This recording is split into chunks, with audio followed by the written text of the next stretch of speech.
Well, after 5 weeks in level 4, brilliant news for Auckland. It will move to level 3 from Wednesday. Despite 22 new cases today, including 3 in the Waikato, the Prime Minister claims that the outbreak is under control. COVID modeller Professor Sean Hendy from Auckland University is with us. Afternoon, Sean. Good afternoon. Is it under control?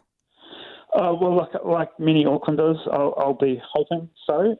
We have seen a gradual downward trend in those number of unlinked cases. However, we are still seeing unlinked cases, as we saw quite dramatically yesterday with the prisoner who tested positive.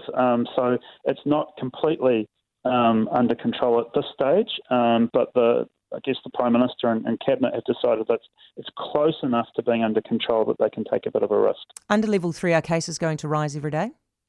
I think it's too hard to call at the moment. I think it is really on a knife edge. We've certainly seen in New South Wales and Victoria, under controls that are very similar to our level 3, cases have steadily risen.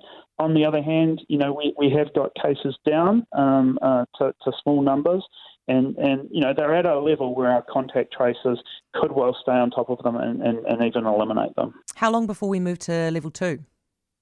That's the $1 million question. I think it'll depend. We will have a sense of what's happening by the end of this 2-week period. Sean.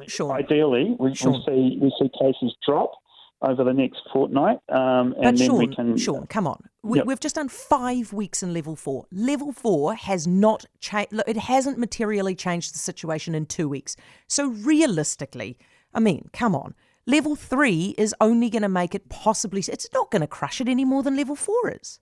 Yeah, well, look, again, it comes back to our contact tracers. I think we should all be cheering our contact tracers on at the moment. They've certainly had an epic 5 weeks, and it really now is in their hands to just close out this cluster. And we'll know whether that's worked or not in a couple of weeks.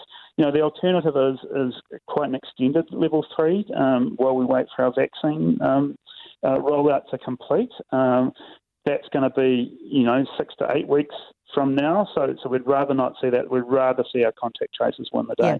How would you feel? Auckland is over it, right? We're over it after 5 weeks. I can't imagine how over it we're going to be in another couple of weeks. What if we just go, look, we don't care anymore, just take us out? How would you feel about that? Yeah, look at it's. That reality of that is rather grim. It really does mean seeing our healthcare system overwhelmed in pretty short order. What they're facing in New South Wales at the moment is not pretty, and they've got worse ahead. So I really wouldn't want to see us put in that position. Sean, I really appreciate it. Thank you so much for your time. That's Professor Sean Hendy, COVID-19 modeller at Auckland University. Listen to Rugby Direct every week to get the lowdown on all you need to know from the rugby world. Rugby Direct has it all. All Blacks, Black Ferns, NPC and more. Listen to Rugby Direct, powered by Newstalk ZB on iHeartRadio or wherever you get your podcasts.